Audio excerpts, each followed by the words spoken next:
Vijayanagara channel ವೀಕ್ಷಕರಿಗೆ ನಮಸ್ಕಾರ. ವಿಜಯನಗರ ವಾರ್ತೆಗಳಿಗೆ ಸ್ವಾಗತ. ಮುಖ್ಯಾಂಶಗಳು. ನಗರದಲ್ಲಿ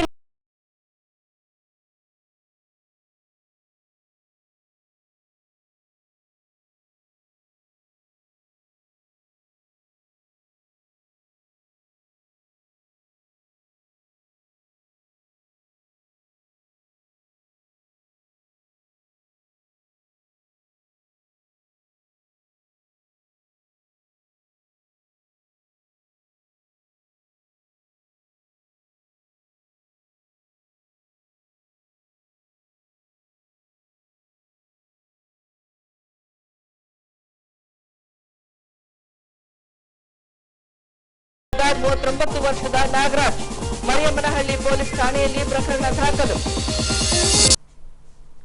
ಈಗ ವಾರ್ತೆಗಳ ವಿವರ.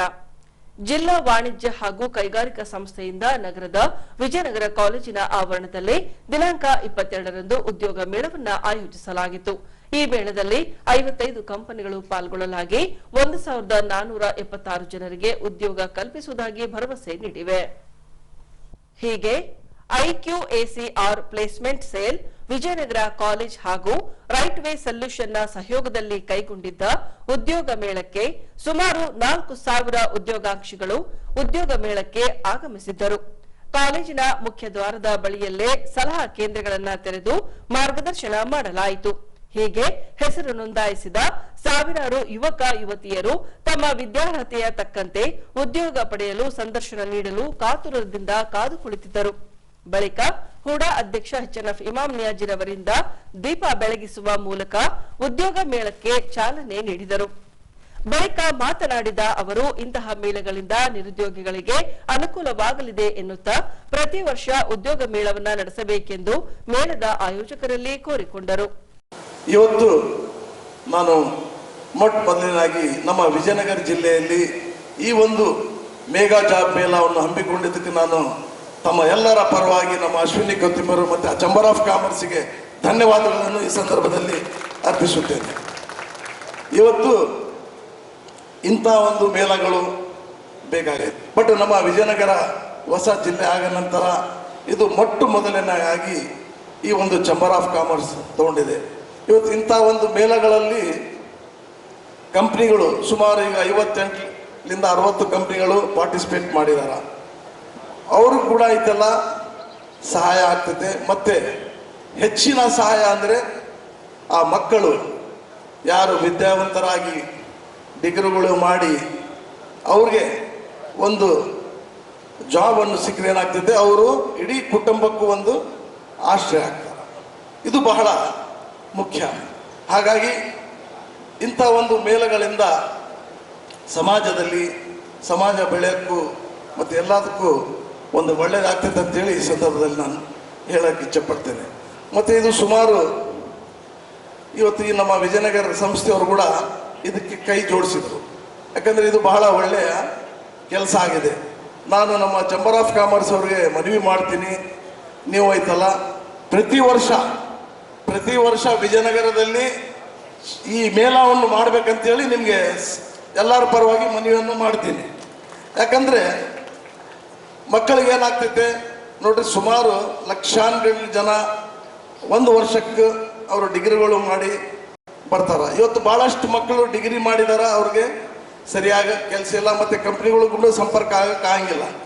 ಇಂಥ ಒಂದು ಮೇಳದ ಮುಖಾಂತರ ಏನಾಗ್ತೈತೆ, ಕಂಪ್ನಿಯವ್ರಿಗೆ ಕೂಡ ಒಳ್ಳೇದಾಗ್ತೈತೆ ಮತ್ತು ನಮ್ಮ ಮಕ್ಕಳಿಗೆ ಕೂಡ ಒಳ್ಳೇದಾಗ್ತದೆ ಅಂತೇಳಿ ಈ ಸಂದರ್ಭದಲ್ಲಿ ಹೇಳಿ, ಬಳಿಕ ಹೆಸರು ನೋಂದಾಯಿಸಿದ ಸಾವಿರಾರು ಉದ್ಯೋಗಾಕಾಂಕ್ಷಿಗಳು ತಮ್ಮ ವಿದ್ಯಾರ್ಹತೆ ತಕ್ಕಂತೆ ವಿವಿಧ ವಿಭಾಗಗಳಲ್ಲಿ ಸಂದರ್ಶನ ನೀಡಿದರು. ಇನ್ನು ಮೇಳದಲ್ಲಿ ಪಾಲ್ಗೊಂಡಿದ್ದ ಕಂಪನಿಗಳು 1476 ಜನರಿಗೆ ಉದ್ಯೋಗ ನೀಡುವ ಭರವಸೆ ನೀಡಿದ್ದಾರೆ. ಅದೇ ರೀತಿ ಸ್ಥಳೀಯರಿಗೆ ಅವಕಾಶ ನೀಡುವ ನಿಟ್ಟಿನಲ್ಲಿ ಪ್ರತಿ ವರ್ಷ ಉದ್ಯೋಗ ಮೇಳವನ್ನು ನಡೆಸಲಾಗುವುದೆಂದು ಚೇಂಬರ್ ಆಫ್ ಕಾಮರ್ಸ್ನ ಜಿಲ್ಲಾಧ್ಯಕ್ಷ ಅಶ್ವಿನ್ ಕೊತ್ತಂಬರಿರವರು ಈ ವೇಳೆ ತಿಳಿಸಿದ್ದಾರೆ. ಎಲ್ರಿಗೂ ನಮಸ್ಕಾರ. ಇವತ್ತಿನ ದಿವಸ ನಾವು Vijayanagara district chamber of commerce ವತಿಯಿಂದ ಹಾಗೂ ವಿಜಯನಗರ ಕಾಲೇಜ್ ಹಾಗೂ ರೈಟ್ ವೇ ಸೊಲ್ಯೂಷನ್ಸ್ ಅವರ ಆಶ್ರಯದಲ್ಲಿ ಇವತ್ತಿನ ದಿವಸ ಬೃಹತ್ ಉದ್ಯೋಗ ಮೇಳವನ್ನು ನಾವು ವಿಜಯನಗರ ಕಾಲೇಜಿನಲ್ಲಿ ಹಮ್ಮಿಕೊಂಡಿದ್ದೇವೆ. ಸುಮಾರು 4,500 ಮಕ್ಕಳು ಇದಕ್ಕೆ ರಿಜಿಸ್ಟ್ರೇಷನ್ ಮಾಡಿಸಿದ್ದಾರೆ ಹಾಗೂ 60ಕ್ಕೂ ಹೆಚ್ಚು ಪ್ರತಿಷ್ಠಿತ ಕಂಪ್ನಿಗಳು ಇದಕ್ಕೆ ಉದ್ಯೋಗ ಕೊಡಲಿಕ್ಕೆ ಇಲ್ಲಿ ಬಂದಿದ್ದಾರೆ. ಈ ಒಂದು ಬೃಹತ್ ಉದ್ಯೋಗ ಮೇಳ ಪ್ರಪ್ರಥಮ ಬಾರಿಗೆ ನಮ್ಮ ವಿಜಯನಗರ ಜಿಲ್ಲೆಯಲ್ಲಿ ಇವತ್ತು ಹಮ್ಮಿಕೊಂಡಿದ್ದೇವೆ. ಇದು ಗ್ರ್ಯಾಂಡ್ ಸಕ್ಸಸ್ ಆಗಿದೆ. ಇದನ್ನು ಪ್ರತಿ ವರ್ಷ ನಾವು ಇವತ್ತಿನ ಸಹ ಚೇಂಬರ್ ಆಫ್ ಕಾಮರ್ಸಿಂದ ಒಂದು ಡಿಸಿಷನ್ ಮಾಡಿದ್ದೇವೆ. ಒಂದು placement cell, permanent placement cell ಮಾಡಿಬಿಟ್ಟು ಈ ಥರ ಎವ್ರಿ ಇಯರ್ ಎಲ್ಲ ಮಕ್ಕಳಿಗೆ ಉದ್ಯೋಗ ಹಾಗೂ ಎಲ್ಲ ಕಂಪ್ನೀಸು ಮತ್ತು ಬಿಸ್ನೆಸ್ ಮ್ಯಾನಿಗೆ ಅವರಿಗೆ ಎಂಪ್ಲಾಯೀಸ್ ಕೊಡಲಿಕ್ಕೆ ನಾವು ಒಂದು ಅವಕಾಶ ಮಾಡಿಕೊಡ್ತಿದ್ದೇವೆ. ಈ ಒಂದು ಕಾರ್ಯಕ್ರಮಕ್ಕೆ ಸಹಕರಿಸಿದ ವಿವಿ ಸಂಘ ಆಗಲಿ, ನಮ್ಮ ಡೋನರ್ಸ್ ಆಗಲಿ ಹಾಗೂ ನಮ್ಮ ಚೇಂಬರ್ ಆಫ್ ಕಾಮರ್ಸ್ ಎಲ್ಲ life members, managing committee members ಎಲ್ಲರಿಗೂ ಈ ಒಂದು ಯಶಸ್ಸಿಗೆ ಕಾರಣಭೂತರಾಗಿರ್ತಾರೆ. ಧನ್ಯವಾದಗಳು. ವಿಜಯನಗರ ಜಿಲ್ಲೆಯ ಸಿಐಟಿಯುನ ದುಡಿಯುವ ಮಹಿಳೆಯರ ಸಮನ್ವಯ ಸಮಿತಿಯಿಂದ 117ನೇ ಅಂತಾರಾಷ್ಟ್ರೀಯ ಮಹಿಳಾ ದಿನಾಚರಣೆ ಕೈಗೊಳ್ಳಲಾಗಿತ್ತು. ಈ ವೇಳೆ ಮಹಿಳೆಯರ ಹಕ್ಕುಗಳ ರಕ್ಷಣೆಗಾಗಿ, ಉದ್ಯೋಗಕ್ಕಾಗಿ ಹಾಗೂ ಸಮಾನ ಕೆಲಸಕ್ಕೆ ಸಮಾನ ವೇತನ ಪಡೆಯುವ ವಿಷಯ ಕುರಿತಾಗಿ ಚರ್ಚಿಸಲಾಯಿತು. ಹೀಗೆ ಈ ಅಂಶಕ್ಕೆ ಸಂಬಂಧಿಸಿದಂತೆ ಅಂಬೇಡ್ಕರ್ ಭವನದಲ್ಲಿ ಅಂತಾರಾಷ್ಟ್ರೀಯ ಮಹಿಳಾ ದಿನಾಚರಣೆ ಕೈಗೊಳ್ಳಲಾಗಿತ್ತು. ಈ ವೇಳೆ ವಕೀಲರಾದ ಡಾಕ್ಟರ್ ರಾಫಿಯಾರವರು ಮಹಿಳೆ ಎಲ್ಲ ರಂಗದಲ್ಲೂ ತನ್ನದೇ ಆದ ಕರ್ತವ್ಯವನ್ನ ನಿಭಾಯಿಸಿಕೊಂಡು ಬರುತ್ತಿದ್ದಾಳೆ. ಕೇಂದ್ರ ಸರ್ಕಾರದಿಂದ ಮಹಿಳೆಯರಿಗಾಗಿ ಹಲವು ಯೋಜನೆಗಳನ್ನ ಜಾರಿಗೆ ತರಲಾಗಿದೆ. ಆದರೆ ಅವುಗಳನ್ನ ಎಷ್ಟು ಮಹಿಳೆಯರು ಸದ್ಬಳಕೆ ಮಾಡಿಕೊಳ್ಳುತ್ತಿದ್ದಾರೆಂದು ನಾವು ಸಮಾಲೋಚನೆ ಮಾಡಬೇಕಾದ ಅವಶ್ಯವಿದೆ ಎಂದರು. So women is the backbone. See, nandu economics background ಆಗಿರೋದ್ರಿಂದ what I say, the contribution ಅಂದ್ರೆ ಕೊಡುಗೆ, women ಕೊಡುಗೆ, it is very important for the backbone of the country. 16% growth women ಇಂದ ಇದೆ. women ಎಲ್ಲಾ ಕ್ಷೇತ್ರದಲ್ಲಿ ಇದ್ದಾರೆ, ಹೌದಾ? Okay, film industry, government sector ಅಲ್ಲಿ, organized, unorganized, okay, high level, low level, everywhere. ನಮ್ಮಲ್ಲಿ ನಮ್ಮ ಭಾರತ ಸರ್ಕಾರ ಬಹಳಷ್ಟು ಸ್ಕೀಮ್ಸ್ ಅನ್ನು ಬಹಳ ಇಂಟ್ರೊಡ್ಯೂಸ್ ಮಾಡಿದೆ. I think you all are aware of that. Okay, ಅದು ಪ್ರಧಾನ ಮಂತ್ರಿ PM ಸುರಕ್ಷಾ ಯೋಜನಾ, PM ಮನ್ಧನ್ ಯೋಜನಾ, ಈ ತರ ಎಲ್ಲಾ ಯೋಜನೆ ಇದೆ. And for ladies also very separate. Organised sector ಅಲ್ಲಿ maybe she is benefited, but what about the unorganised sector? What is unorganised sector? Unorganized sectors who are working for agriculture, farming, the people, unskilled people. Even social security ಏನಿದೆ, job security, but still there is a discrimination. Women and men discrimination ಇದೆ. ಇದಕ್ಕೆ particular ಆಗಿ ನಮಗೆ ಒಂದು act R any security, Beti Padhao Beti Bachao, very good. पढ़ने के बाद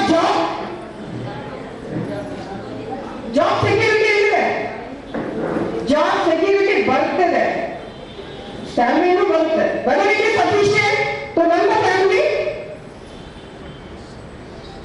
there are so many things left unsolved. ಈಗ ತೆಗೆದು ನೀವು ಗೂಗಲ್ ತೆಗಿಬಿಟ್ರಿ, ವುಮೆನ್ ಸ್ಕೀಮ್ಸ್ ಅಂತ ತೆಗಿರಿ, ಸಖತ್ತಾಗಿ ನಿಮ್ಗೆ ಬರುತ್ತೆ. ಇಂಪ್ಲಿಮೆಂಟೇಷನ್ ಇದೆಯಾ, ಇದು ನಡೀತಾ ಇದೆಯಾ?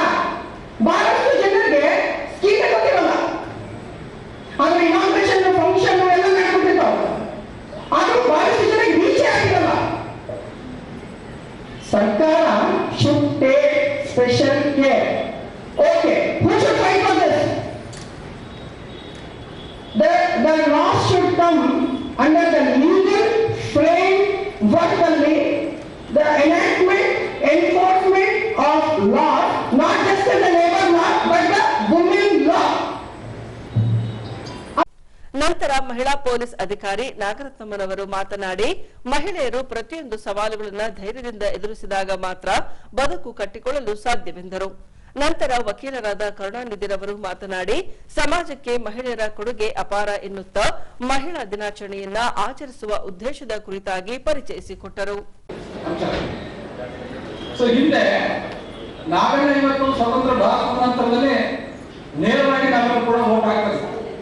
ನಮಗೆ ಮತದಾನದ ಹಕ್ಕನ್ನ ಯಾರು ಕೂಡ ನಾವು ಹೋರಾಟ ಮಾಡಿ ಕೇಳಿ ಪಡೆದಿಲ್ಲ. ಆದರೆ ಹಿಂದೆ ಬೇರೆ ಬೇರೆ ದೇಶಗಳಲ್ಲಿ ಅವರು ಮತದಾನಕ್ಕೆ ಪುರುಷರಿಗೆ ಮತದಾನದ ಅವಕಾಶ ಇತ್ತು, ಆದರೆ ಮಹಿಳೆಯರು ಮತದಾನದ ಹಕ್ಕು ಇರಲಿಲ್ಲ. ಅವರು ಒಂದು ಮಹಿಳಾ ನಾವು ಕೂಡ ಈ ಸಮಾಜದಲ್ಲಿ ಒಬ್ಬ ಸಮಾನವಾಗಿ ನಾವು ನಿಲ್ಲಬೇಕು ಅನ್ನೋದಾಗಿದೆ. ನಾವು ಈ ಆಡಳಿತದಲ್ಲಿ ಭಾಗಿದಾರ ಆಗಬೇಕು ಅನ್ನುವಂತ ಪ್ರಮೇಯ ಇದ್ರೆ ನಮಗೂ ಈ ಮತದಾನದ ಹಕ್ಕನ್ನು ಕೊಡಬೇಕು ಅಂತಂದೇಳಿ ಅವತ್ತಿನ ಕಾಲದಲ್ಲಿ ಅಂದ್ರೆ 100 ವರ್ಷದ ಕೆಳಗಿನೇ ಇವತ್ತು ಮಹಿಳೆಯರು ಹೋರಾಟ ಮಾಡಿದ್ರು ಅಂತಂದೇಳಿ ನಾವೆಲ್ಲರೂ ಕೂಡ ಈ ಸಂದರ್ಭದಲ್ಲಿ ನೆನಪು ಮಾಡ್ಕೊಳ್ಬೇಕು. ಈ ಅಂತಾರಾಷ್ಟ್ರೀಯ ಮಹಿಳಾ ದಿನಾಚರಣೆ ಆರಂಭ ಮಾಡಿರ್ತಕ್ಕಂಥದ್ರಲ್ಲಿ ಕ್ಲಾರಾ ಜೆಕ್ಕಿನ್ ಅಂತಂದೇಳಿ ಜರ್ಮನ್ ಮಹಿಳೆ ಅದನ್ನ ಇವತ್ತು ಮೊದಲನೇದಾಗಿ ಆರಂಭ ಮಾಡಿದ್ರು. ಸೊ ಅಂದ್ರೆ ಆವತ್ತಿನ ಕಾಲದಲ್ಲಿ ಮಹಿಳೆಯರು ದುಡಿತಕ್ಕಂಥ ಮಹಿಳೆಯರ ಅನೇಕ ಸಮಸ್ಯೆಗಳು ಈಗೇನು ಆಲ್ರೆಡಿ ಮೇಡಮ್ ಹೇಳಿದ್ರು, ಅದು ಹೆರಿಗೆ ರಜೆಯಂತ ಸಮಸ್ಯೆ ಆಗಿರ್ಬೋದು, ಅಥವಾ ವರ್ಕಿಂಗ್ ಅವರ್ಸ್ ಆಗಿರ್ಬೋದು, ಅಥವಾ ಸೋಷಿಯಲ್ ಸೆಕ್ಯೂರಿಟಿ ಮೆಜರ್ಸ್ ಆಗಿರ್ಬೋದು, ಇವು ಯಾವು ಕೂಡ ಇರಲಿಲ್ಲ. ಹಿಂದೆ 1908ರ ಸಂದರ್ಭದಲ್ಲಿ ನಾವೆಲ್ಲರೂ ಕೂಡ ನೆನೆಸಿದೆ. ಬಹುಶಃ ನಾವೆಲ್ಲರೂ ಕೂಡ ನಾಳೆ ಮುಂದಿನ ತಿಂಗಳ ಮೇ ದಿನಾಚರಣೆ ಆಚರಣೆ ಮಾಡುವಾಗ ನಾವೆಲ್ಲರೂ ಕೂಡ ಮೊಟ್ಟ ಮೊದಲನೇದಾಗಿ ಎಲ್ಲರೂ ಹೇಳೋದೇನೆಂದ್ರೆ 8 ತಾಸಿನ ಕೆಲಸವನ್ನ ಮಾಡಬೇಕು ಅಂತ ಹೇಳಿ ಬಹುಶಃ ಮೇ ದಿನಾಚರಣೆ ಆರಂಭ ಇತ್ತು ಅಂತ. ಆದ್ರೆ ಮಹಿಳಾ ದಿನಾಚರಣೆ ಆಚರಣೆ ಮಾಡುವಂತ ಆ ಸಂದರ್ಭದಲ್ಲಿ ಕೂಡ ಕೆಲಸದ ಅವಧಿ 14ರಿಂದ 16 ತಾಸು ಇತ್ತು ಅಂತಕ್ಕಂಥದ್ದನ್ನು ಕೂಡ ನಾವು ಗಮನಿಸಬೇಕು. ಹಾಗಾಗಿ ಅವತ್ತಿನ ಇಂಗ್ಲೆಂಡ್ ಏನೋ ಹೊರಗಡೆ ಒಬ್ಬ ಮಹಿಳೆ ಕಸೂತಿ ಹಾಕುವಂತ ಸಂದರ್ಭದಲ್ಲಿ ಆಕೆ 16 ತಾಸು 18 ತಾಸನ್ನ ಕೆಲಸ ಮಾಡುವಂತ ಸಂದರ್ಭದಲ್ಲಿ ಕೊನೆಗೆ ಆಕೆ ಸಾಯ್ತಾಳೆ. ಸತ್ರೆ ಅವತ್ತಿನ ರಾಣಿ ಆ ಡ್ರೆಸ್ ಅನ್ನ ಹಾಕಿ ಎಂಬ್ರಾಯ್ಡಿಂಗ್ ಹಾಕುವಂತ ಸಂದರ್ಭದಲ್ಲಿ ಆಕಿ ಊಟ ಇರ್ಲಾರ್ದೇನೆ ನಿದ್ದೆ ಇರ್ಲಾರ್ದೇನೆ ಕೊನೆಗೆ ಮಾಡಕ್ ಆಗ್ಲಾರ್ದೇನೆ ಆಕಿ ತಿಳ್ಕೊಂಡು ಹೋಗ್ತಾಳೆ. ಆದ್ರೆ ಆ ರಾಣಿ ಬಾಯಿಂದ ಬರ್ತಕ್ಕಂಥ ಮಾತು ಏನಂತ ಹೇಳಿದ್ರೆ ಬಹುಶಃ ಆಕಿ ಊಟ ಮಾಡಿದೋ ಇಲ್ಲೋ, ನಿದ್ದೆ ಮಾಡಿದ ಇಲ್ಲೋ, ರೆಸ್ಟ್ ತಗೊಂಡ ಇಲ್ಲೋ ಇವನ್ ಕೇಳಿಲ್ಲ ಆಕಿ. ಆ ರಾಣಿ ಹೇಳಿದ್ದೇನಂತ ಹೇಳಿದ್ರೆ ಸಾಯ ಸತ್ತು ಇದೊಂದು ಅರ್ಧ ಇತ್ತು ಮುಗಿಸಿ ಯಾಕೆ ಸಾಯಬಾರ್ದಾಗಿತ್ತು ಅಂತ ಕೇಳಿ. ಅಂದ್ರೆ ಅವತ್ತಿನಿಂದ ಇವತ್ತಿನವರೆಗೂ ಕೂಡ ನಮಗೆ ಪರಿಸ್ಥಿತಿ ಬದಲಾಗಿಲ್ಲ. ಬಹುಶಃ ನೀವೆಲ್ಲ ಕೆಲಸ ಇವತ್ತು ಉಳಿದಿದೆ ನಾಳೆ ಮಾಡ್ಕೊಂಡು ನೀವು ಮೇಲಧಿಕಾರಿಗಳು ಹೇಳಿದ್ರೆ ನೀವು ನಾಳೆ ಮಾಡೋದು ಅಂತ ಹೇಳೋದು ಬಹಳ ಕಡಿಮೆ.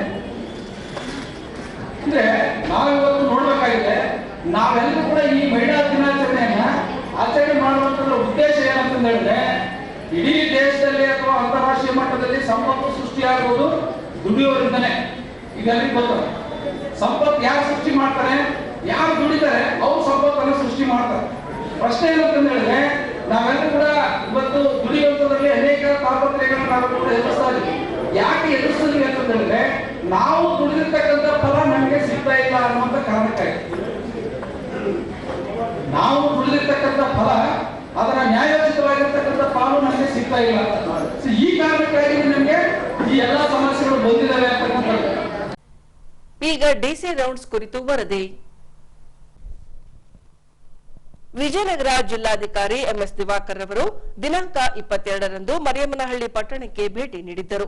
ಈ ಭಾಗವಾಗಿ ಸೈಕಲ್ ಏರಿ ಸರ್ಕಾರದ ವಿವಿಧ ಕಚೇರಿಗಳಿಗೆ ಅಂಗನವಾಡಿ ಕೇಂದ್ರ, ಸರ್ಕಾರಿ ಹಾಸ್ಟೆಲ್, ಕುಡಿಯುವ ನೀರಿನ ವ್ಯವಸ್ಥೆ, ರಸ್ತೆ ದುರಸ್ತಿ ಸೇರಿದಂತೆ ವಿವಿಧ ಕುಂದುಕೊರತೆಗಳ ಕುರಿತಾಗಿ ಅಲ್ಲಿನ ನಿವಾಸಿಗರಿಂದ ಮಾಹಿತಿ ಪಡೆದರು. ಇನ್ನು 10 ದಿನದಲ್ಲಿ ಕುಡಿಯುವ ನೀರಿನ ವ್ಯವಸ್ಥೆ ಮಾಡುವಂತೆ ಅಧಿಕಾರಿಗಳಿಗೆ ಸೂಚಿಸಿದ್ದಾರೆ.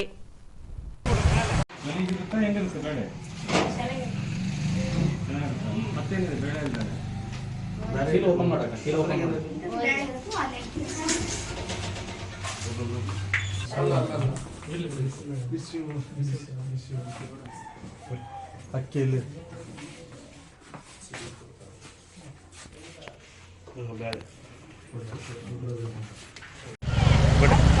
ಬಿಡ್ರಿ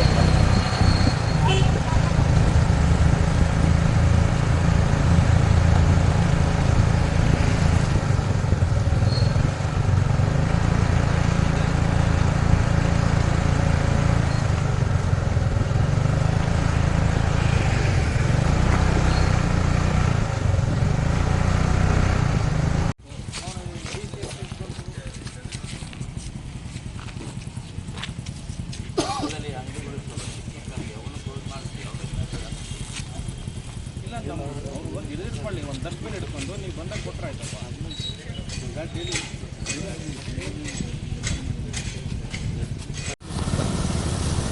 ಬಿಡ್ರಿ ಬಿಡ್ರಿ ಬಿಡ್ರಿ.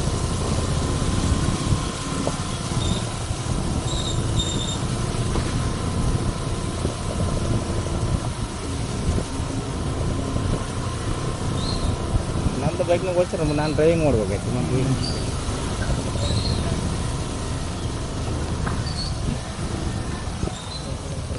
ಇಲ್ಲ ಎಂಥ ಪರಿಸ್ಥಿತಿ ಕೂಡ. ಹೊಸಪೇಟೆಯ ಉಕ್ಕಡಕೇರಿಯಲ್ಲಿ ಬರುವ ಲಾಲ್ ಬಹದ್ದೂರ್ ಶಾಸ್ತ್ರಿ ಹಿರಿಯ ಪ್ರಾಥಮಿಕ ಶಾಲೆಯ 1996ನೇ ಸಾಲಿನ ವಿದ್ಯಾರ್ಥಿಗಳಿಂದ ಗುರುವಂದನಾ ಕಾರ್ಯಕ್ರಮ ಕೈಗೊಳ್ಳಲಾಗಿತ್ತು. ಈ ಭಾಗವಾಗಿ ತಮಗೆ ಅಕ್ಷರ ಜ್ಞಾನವನ್ನ ಉಣಬಡಿಸಿದ ಶಿಕ್ಷಕರಿಗೆ ಸನ್ಮಾನಿಸಿ ಗೌರವಿಸಲಾಯಿತು. ಹೀಗೆ ಗುರುವಂದನಾ ಕಾರ್ಯಕ್ರಮಕ್ಕೆ ಆಗಮಿಸಿದ ಗುರುಗಳಿಗೆ 1996ನೇ ಸಾಲಿನ ವಿದ್ಯಾರ್ಥಿಗಳಿಂದ ಪುಷ್ಪ ನಮನ ಮಾಡುವ ಮೂಲಕ ಸ್ವಾಗತಿಸಿದರು.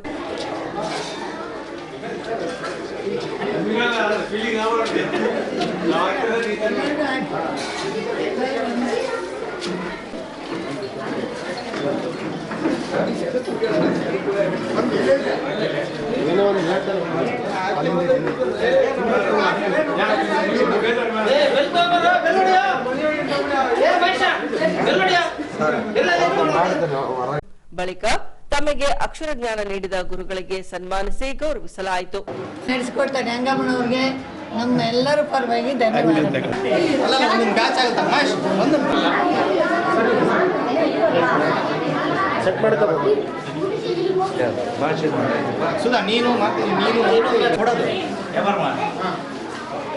ಕೃಷ್ಣಪ್ಪ ಸರ್ ನಾವು 6ನೇ ಕ್ಲಾಸಿಗೆ ಟ್ರಾನ್ಸ್ಫರ್ ಆಗಿದ್ರು. ಹೆಣ್ಮಕ್ಳೆಲ್ಲ ಸೇರಿ ಬಿಡೋ ಅಂತ ಹತ್ತಿದ್ದು ಇವತ್ತು ನೆನ್ಪಿದೆ.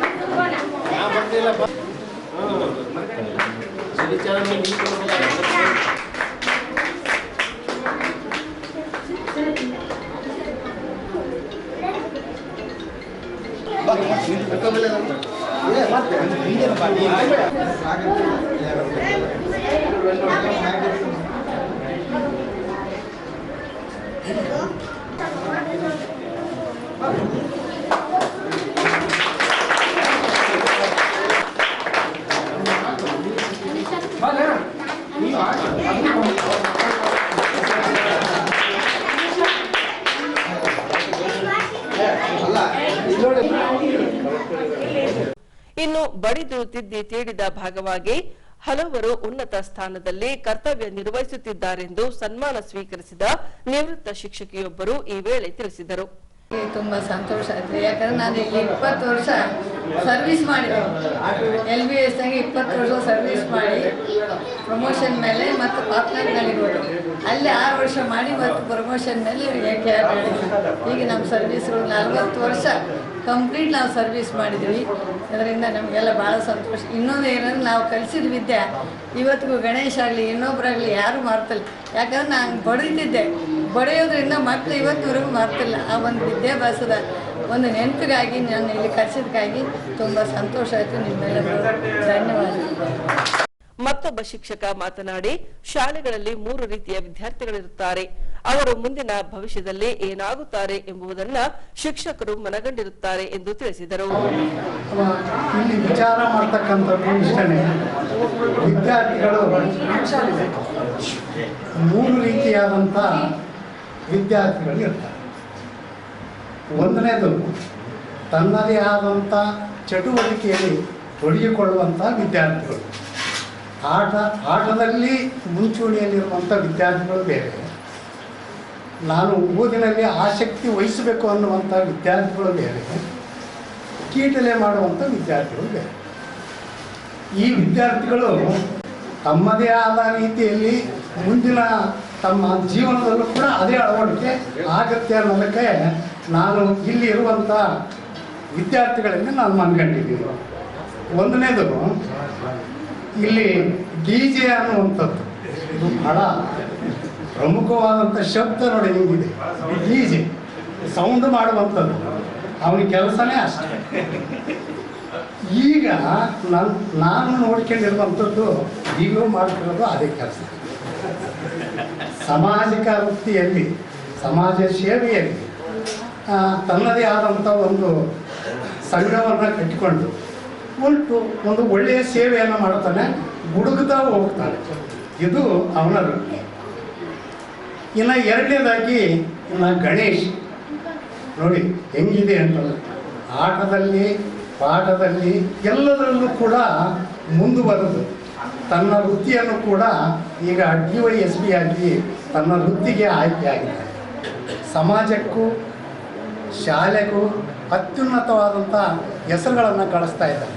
ಇದನ್ನು ನಾವು ಕಂಡಾಗ ನಾವು ಆ ಮಕ್ಕಳಿಗೆ ವಿದ್ಯಾಭ್ಯಾಸ ಕೊಟ್ಟದ್ದಕ್ಕೂ ಸಾರ್ಥಕ ಆಯಿತು ಅನ್ನುವಂಥದ್ದು ಒಂದು ಕಡೆಯಲ್ಲಿ ನಾನು ಗಮನಿಸಿದರೆ.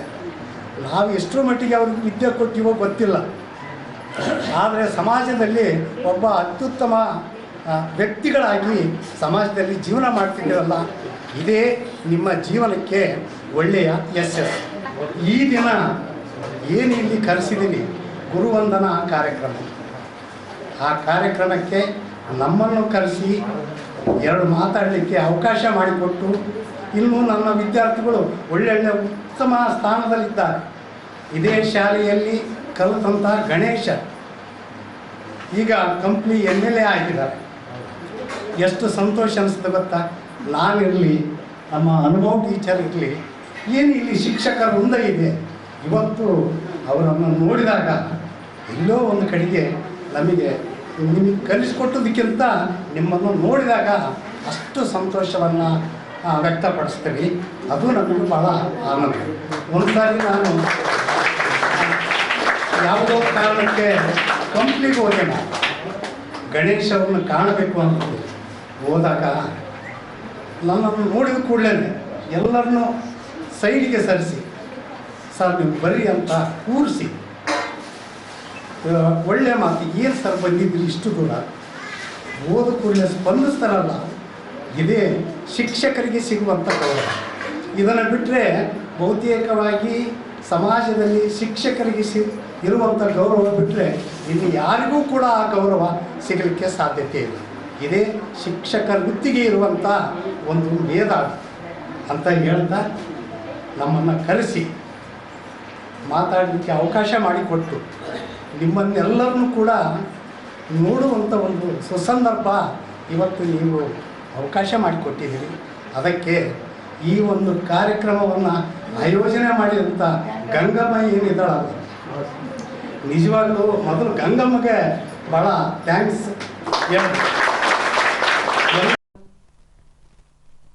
ಬಳಿಕ 1996ನೇ ಸಾಲಿನ ಇದೇ ಶಾಲೆಯ ವಿದ್ಯಾರ್ಥಿ DYSP ಗಣೇಶ್ ಹಾಗೂ KEB ಅಧಿಕಾರಿಗಳಿಗೆ ಗುರುಗಳಿಂದ ಸನ್ಮಾನಿಸಿ ಪ್ರೋತ್ಸಾಹಿಸಲಾಯಿತು. ನಂತರ DYSP ಗಣೇಶ್ ರವರು ಮಾತನಾಡಿ, ಅಕ್ಷರ ಕಲಿಸಿದ ಗುರುಗಳನ್ನ ಸೇರಿದಂತೆ ಹಿರಿಯರನ್ನ ಸದಾ ಗೌರವದಿಂದ ಕಾಣಬೇಕು, ಆಗ ಮಾತ್ರ ನಾವು ನಮ್ಮ ಗುರಿಯನ್ನ ತಲುಪಲು ಸಾಧ್ಯವೆಂದರು. ಅಶೋಕ ಸರ್ ಯಾರೇನಾಗಬೇಕು, ಯಾರೇನ್ ಬೇಕಾಗಬೇಕು ಅಂತ ಎಲ್ಲರೂ ಕೇಳ್ತಿದ್ರು. ನಾನು ನಾನು ವೈಕೋಬ ಮಹೇಶ್ ಅವ್ನ DJ ಅಂತ ಫಿಕ್ಸ್ ಮಗ ಗೋಡೆ ಕೂತಿರ್ದ, ಗೋಡೆ ಸಾಲ ಇದೆ ಇದ್ರಿ. ಆ ಟೈಮಲ್ಲಿ ಯಾರೇನಾಗಬೇಕು ಅಂತ ಕೊಡ್ತಿದ್ರೆ ಮಹೇಶ್ ನೆನಪಿರುತ್ತೆ ಅನ್ಸುತ್ತೆ. ನಾವು ಆರ್ಮಿ ಆಗ್ಬೇಕಂತ ಮಹೇಶ್ ಅಂತಿದ್ದ, ನಾನು ಪೊಲೀಸ್ ಆಗ್ಬೇಕಂತ ನಾನು ಅಂತಿದ್ದೆ, ವೈಕೋಬ ಕೂಡ ಪೊಲೀಸ್ ಅಂತಾನೆ ಅಂತಿದ್ದ, ನನ್ಗೆ ನೆನಪಿದೆ. ಈ ತರ ಒಂದು ಅಟ್ಮಾಸ್ಫಿಯರ್ ಅಂದ್ರೆ ಆಗಿನ ಇದಕ್ಕೆ ಆಗಿನ ಟೀಚರ್ಗಳು ನಮಗೆ ಅವಾಗಿನ ಗುರಿಗಳನ್ನ ಆಗಲೇ ನಿಗದಿಪಡಿಸ್ತಾ ಇದ್ರು. ಯಾರೇನಾಗ್ತಿದ್ರ, ಯಾರೇನ್ ಮಾಡಿ. ಹಾಗೆ ಯಾವ ಹೊತ್ತಿಗೆ ನನ್ನ ಬಾಯಿಗೆ ನಾನು ಪೊಲೀಸ್ ಆಗ್ಬೇಕು ಅಂತ ಬಂತು ನನಗೆ ಗೊತ್ತಿಲ್ಲ. ಅದು ನನ್ನ ರಕ್ತದಲ್ಲಿ ಬೆರೆತೋಯ್ತು. ಅದು ನನಗೆ ಮುಂದೆ ಕಾಲೇಜ್ ಡೇಸ್ ಹೋದಾಗ NCC ಮಾಡಿ NCC ಹಾಕಿದ್ರು. ಫಸ್ಟ್ ಟೈಮ್ ನಾನು ಕಾಕಿ ಡ್ರೆಸ್ ಹಾಕಿದ್ಮೇಲೆ ಇನ್ನೂ ನನಗೆ ಕಾಕಿ ಬಗ್ಗೆ ಒಲವು ಜಾಸ್ತಿ ಆಯಿತು. ಅದ್ರ ಮೇಲೆ ಸತತವಾಗಿ ಕಷ್ಟಪಟ್ಟು ಓದಿದೆ ಅನ್ನೋದಕ್ಕಿಂತ ಇಷ್ಟಪಟ್ಟು ಓದಿ ಒಂದು ಹಂತಕ್ಕೆ ತಗೊಂಡು ನಾನು ಅಂದ್ಕೊಂಡಿದ್ದನ್ನು ಸಾಧಿಸಿದೆ ಅನ್ನೋದೊಂದು ನನ್ನ ನಂಬಿಕೆ. ಅದಕ್ಕೆ ಸಹಕಾರ ಆದಂಥ ಸಹಕಾರ ಮೂರ್ತಿಗಳು ಜಕಣಾಚಾರ್ಯ, ನಮ್ಮ ಶಿವಲಿಂಗ ಹೇಳಿದಂಗೆ ಜಕಣಾಚಾರ್ಯಗಳು ಎಲ್ಲ ಇಲ್ಲೇ ಇದ್ದಾರೆ. ಅವ್ರಿಗೊಂದು ನೀವು ಎಸ್ಪೆಷಲಿ ನೀವು ಕೇಳಬೇಕು, ನಿಮ್ಮ ಅಪ್ಪನ ಯಾವಾಗ ಸ್ಕೂಲಿಗೆ ಬರ್ತಾರ ನಿಮ್ಮ ಸ್ಕೂಲಿಗೆ ಆ ಹೊಡೆದಿದ್ದು ಯಾಕೆ ನಾನು ಪದೇ ಜ್ಞಾಪಿಸ್ಕೊಳ್ತಿದ್ದೀನಿ ಅಂದರೆ, ಅವುಗಳೇ ಈಗ ಹೇಳಿದಾಗೆ ಉಳಿಪೆಟ್ಟುಗಳು ಆಗ್ತಾಯಿತ್ತು ನಮಗೆ. ಆ ಉಳಿಪೆಟ್ಟುಗಳು ನಮಗೆ ದೊಡ್ಡವರು ಸಣ್ಣವರು ಅನ್ನೋದ್ರ ಬಗ್ಗೆ ಡಿಫ್ರೆನ್ಸ್ ಗೊತ್ತಾಗುತ್ತೆ. ದೊಡ್ಡವ್ರಿಗೆ ಯಾವ ರೀತಿ ಮರ್ಯಾದೆ ಕೊಡಬೇಕು, ದೊಡ್ಡವರು ಅಂದರೆ ಭಯ ಭಕ್ತಿ ಯಾವ ರೀತಿ ಹುಟ್ಟಬೇಕು ಅನ್ನೋದಕ್ಕೆ ಆ ಒಂದು ಕಾರಣನೇ ಆ ಒಂದು ಉಳಿಪೆಟ್ಟುಗಳು. ಈಗಿನ ಮಕ್ಕಳಿಗೆ ನಾವೆಲ್ಲ ಹೇಳ್ತೀವಿ, ಎಲ್ಲ ದೊಡ್ಡವ್ರು ಸಣ್ಣವ್ರು ಅನ್ನೋದೇ ಗೊತ್ತಿಲ್ಲ, ದೊಡ್ಡವ್ರದ್ದು ಅವ್ರ ಬೆಲೆ ಕೊಡೋದು ಗೊತ್ತಿಲ್ಲ, ಅವ್ರು ಒಂದು ಇದು ಮಾಡೋದು ಗೊತ್ತಿಲ್ಲ, ಬಹಳ ಹಂಗಿದ್ದಾರೆ ಹಿಂಗಿದ್ದಾರೆ. ಅವ್ರು ಹಂಗಿದ್ದಾರೆ ಹಿಂಗಿದ್ದಾರೆ ಅಂತಲ್ಲ, ಅವ್ರು ಉಳಿಪೆಟ್ಟುಗಳು ಕಡಿಮೆ ಬೀಳ್ತಾ ಇದ್ದಾರೆ. ಉಳಿಪೆಟ್ಟು ಕಡಿಮೆ ಬಿದ್ದಾಗ ಅದು ಕೆಲವೊಂದು ಮಾಡೋದ್ರಿಂದ ಮಾತ್ರ ಸಾಧ್ಯ. ಅಂಥದ್ದು ಮಾಡಿದ್ರೆ ಮಾತ್ರ ಅದು ಏನಾಗುತ್ತೆ ರಿಸಲ್ಟ್ ಅದು ಬರುತ್ತೆ. ಅದು ಮಾಡಿಲ್ಲ ಅಂದ್ರೆ ಅದು ಬರೋದಿಲ್ಲ. ದೊಡ್ಡವ್ರು ಸಣ್ಣವ್ರು ಅಂತ ಭಾವನೆ ಬರ್ಬೇಕಂದ್ರೆ ದೇಹಕ್ಕೆ ಘಾಸಿ ಮಾಡಬೇಕು. ದೇಹಕ್ಕೆ ಘಾಸಿ ಮಾಡಿದ್ರೆ ಮನಸ್ಸನ್ನ ಮೃದುಗೊಳಿಸುತ್ತೆ. ಆ ಮನಸ್ಸನ್ನ ತಿದ್ದಿದಾಗ ದೊಡ್ಡವರು ಸಣ್ಣವರು ಗುರು ಹಿರಿಯರ ಭಾವನೆ ಬರುತ್ತೆ. ಅದರಿಂದ ಸೆಲ್ಫ್ ರೆಸ್ಪೆಕ್ಟ್ ಸ್ಟಾರ್ಟ್ ಆಗುತ್ತೆ. ಮಕ್ಕಳಿಗೆ ಆ ತರ ಸೆಲ್ಫ್ ರೆಸ್ಪೆಕ್ಟ್ ಬಂತು ಅಂದ್ರೆ ಆ ಮಕ್ಕಳು ದೊಡ್ಡವರು ಸಣ್ಣವರು ಒಂದು ಗೊತ್ತಾಯ್ತಂದ್ರೆ ಆ ಮಕ್ಕಳು ಉದ್ಧಾರ ಆದಂಗೆ. ಬಳಿಕ ಜೆಸ್ಕಾಂ ಸಂಸ್ಥೆಯ ಅಧಿಕಾರಿ ಹಾಗೂ ಇದೇ ಶಾಲೆಯ ವಿದ್ಯಾರ್ಥಿ ಮಾತನಾಡಿ, ಗುರುಗಳು ನಮ್ಮನ್ನು ಅಂದು ದಂಡಿಸಿದ ಭಾಗವಾಗಿ ನಾನು ಉನ್ನತ ಹುದ್ದೆಯಲ್ಲಿ ಕರ್ತವ್ಯ ನಿರ್ವಹಿಸಲು ಸಾಧ್ಯವಾಯಿತೆಂದರು. ಇವತ್ತು ನನಗೂ ಸಹಿತ ಸೇರಿ ಮಾಡಿರೋದು ನನಗೂ ಆಶ್ಚರ್ಯ ಆಗ್ತಾ ಇದೆ. ಯಾಕಂದ್ರೆ ನಾನು ಒಂದ್ ಮಾತ್ರ ಹೇಳಲಿಕ್ಕೆ ಬಯಸ್ತೇನೆ, ಗಣೇಶ ಎಲ್ಲ ಆಲ್ರೆಡಿ ಹೇಳ್ಬಿಟ್ಟಿದ್ದಾನೆ. ನನ್ನ ಸ್ನೇಹಿತರಿಗೆ ಇನ್ನು ನನ್ನ ಭಾಷಣವನ್ನ ಕೇಳುವಂತ ಸುದಿನ ಇವತ್ತಿದೆ. ಸಾರಿಗೆಲ್ಲ ಒಂದು ಹೇಳಲಿಕ್ಕೆ ಬಯಸ್ತೇನೆ, ನಾವು ಅವತ್ತಿನ ಕಾಲಕ್ಕೆ ಎವ್ರಿ ಶನಿವಾರ ಸ್ಯಾಟರ್ಡೆ ದಿವಸ ನಮ್ಗೊಂದು ಟೀಮ್ ಮಾಡ್ತಾ ಇದ್ರು. ಏನಪ್ಪಾ ಅಂದ್ರೆ ನಮ್ದೆಲ್ಲ ಕೆಲಸ ಸ್ಕೂಲ್ ಸುತ್ತಲೂ ಬೇಲಿ ಹಾಕ್ಬೇಕು. ಸ್ಕೂಲ್ ಸುತ್ತಲೂ ಬೇಲಿ ಹಾಕ್ಬಿಟ್ಟು ಮುಳ್ಳೆಲ್ಲ ಕಡ್ಕೊಂಡ್ಬಂದು ಇಲ್ಲಿ ಬೇಲಿ ಹಾಕ್ಬೇಕು. ಅದು ಒಂದು ಏನಂದ್ರೆ ಒಂದು ಆರ್ಗನೈಸಿಂಗ್ ಸಿಸ್ಟಮ್. ಅದು ಇವತ್ತಿನ ಕಾಲಕ್ಕೆ ಅದು ಒಂದು ಆರ್ಗನೈಸಿಂಗ್ ಸಿಸ್ಟಮ್. ಆ ನಿಟ್ಟಿನಲ್ಲಿ ನಾನು ಅವತ್ತಿನ ದಿವಸಕ್ಕೆ ಸಂಘಟನೆಯಾಗಿ ಏನು ನನ್ನ ಅದು ಒಂದು ದಾರಿಯಲ್ಲಿ ಹೋಗ್ಬೇಕಾದ್ರೆ ಸಹಕಾರಿ ಇಲಾಖೆಗೆ ನಾನು ಸೇರ್ಕೊಂಡ ನಂತರ ಬಹುಶಃ ನನ್ನ ಇಲಾಖೆ ಒಳಗಡೆ ಸರ್ ಈಗ ಸತತವಾಗಿ 4ನೇ ಬಾರಿಗೆ ಸ್ಥಳೀಯ ಸಮಿತಿಯ ಅಧ್ಯಕ್ಷನಾಗಿ ಮತ್ತು ಸಹಕಾರಿ ನೌಕರ ಸಂಘ ಪತ್ತಿನ ಸಹಕಾರಿ ಸಂಘಕ್ಕೆ ಈಗ 3ನೇ ಬಾರಿಗೆ ಅದು ಸತತವಾಗಿ ಆಯ್ಕೆ ಮಾಡ್ತಾ ಇರೋದು ನನ್ನ ನೌಕರರಿಗೆ ನಾನು ಈ ಸಂದರ್ಭದಲ್ಲಿ ಧನ್ಯವಾದಗಳನ್ನು. ಯಾಕೆಂದ್ರೆ ಕೆಲವೊಂದು ಕಠೋರ ನಿರ್ಧಾರಗಳು ನನ್ನಲ್ಲಿ ಇರುತ್ತೆ. ಅದನ್ನ ನನ್ನ ಹತ್ತಿರದಲ್ಲಿ ಸ್ವಲ್ಪ ಕೃಷ್ಣಪ್ಪ ಸರ್ ನೋಡಿದ್ದಾರೆ ಸಂಘಟನೆ ವಿಚಾರಗಳಲ್ಲಿ. ಯಾಕಂದ್ರೆ ಈಗಾಗಲೇ ನಾನು ಸುಮಾರು 6 ಸಂಘಟನೆ ಒಳಗಡೆ ಕೆಲಸ ಮಾಡ್ತಾ ಇದ್ದೇನೆ. ಈ ವಿಜಯನಗರ ಜಿಲ್ಲೆಗೆ ಸಹಕಾರಿ ಎಸ್ಎಸ್ಸಿ ನೌಕರ ಸಂಘಕ್ಕೆ ಪ್ರಧಾನ ಕಾರ್ಯದರ್ಶಿಯಾಗಿ ಮತ್ತು ಸಹಕಾರಿ ನೌಕರ ಪತ್ತಿನ ಸಂಘದ ಅಧ್ಯಕ್ಷನಾಗಿ, ಸ್ಥಳೀಯ ಸಮಿತಿಯ ಜಾಯಿಂಟ್ ಸೆಕ್ರೆಟರಿ ಆಗಿ ಮತ್ತು ನಮ್ಮ ಸಮಾಜದ ತಾಲೂಕು ಸೆಕ್ರೆಟರಿ ಆಗಿ ಸಹಿತ ನಾನು ಕರ್ತವ್ಯ ಮಾಡ್ತಾ ಇದ್ದೇನೆ. ಈ ನಿಟ್ಟಿನಲ್ಲಿ ಏನು ಇವತ್ತು ನನಗೆ ಒಂದು ಸರ್ಪ್ರೈಸ್ ಆಗಿ ನೀಡಿರುವಂತ ಎಲ್ಲ ನನ್ನ ಬಾಲ್ಯ ಸ್ನೇಹಿತರಿಗೂ ಏನು ಅಲ್ಪ ಸ್ವಲ್ಪ ತೊದಲ ನುಡಿಯನ್ನ ಮಾತಾಡ್ಲಿಕ್ಕೆ ಏನ್ ನನಗೆ ಶಿಕ್ಷಣವನ್ನ ನೀಡಿರುವಂತ ಎಲ್ಲ ನನ್ನ ಅಕ್ಷರದಾಸಗಳು ಇಲ್ಲೇ ಇದ್ದಾರೆ.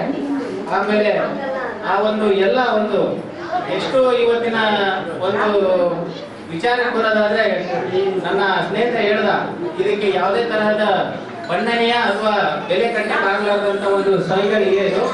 ಆ ಗಳಿಗೆಗೆ ನೀವು ನನ್ನ ಗುರುಗಳಿಗೂ ಸಹಿತ ಮತ್ತೆ ಮಾತಾಶ್ರೀಯವರು ಸಹಿತ ಕಾರಣೀಭೂತರಾಗಿರೋದ್ರಿಂದ ಎಲ್ರಿಗೂ ನಾನು ತುಂಬ ಹೃದಯದ ಧನ್ಯವಾದಗಳನ್ನ ತಿಳಿಸುತ್ತಾ, ಏನು ಇವತ್ತಿನ ಕಾರ್ಯಕ್ರಮದ ಪ್ರಮುಖ ಕೇಂದ್ರ ಬಿಂದು ಆಗಿರುವಂತ ನನ್ನ ಸ್ನೇಹಿತ ಗಣೇಶ್ ಅವರು ಈ ಕಾರ್ಯಕ್ರಮವನ್ನು ಮುನ್ನಡೆಸಬೇಕು ಅಂತ ನಾನು ಈ ಸಂದರ್ಭದಲ್ಲಿ ಕೇಳ್ಕೊಳ್ತಾ ಇದ್ದೇನೆ.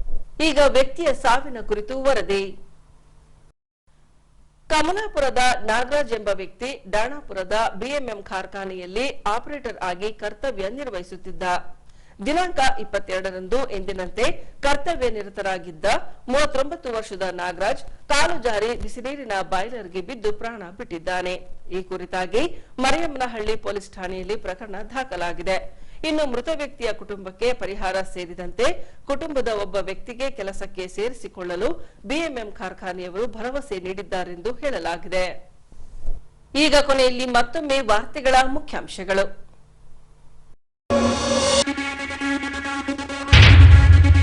ನಗರದಲ್ಲಿ ನಡೆದ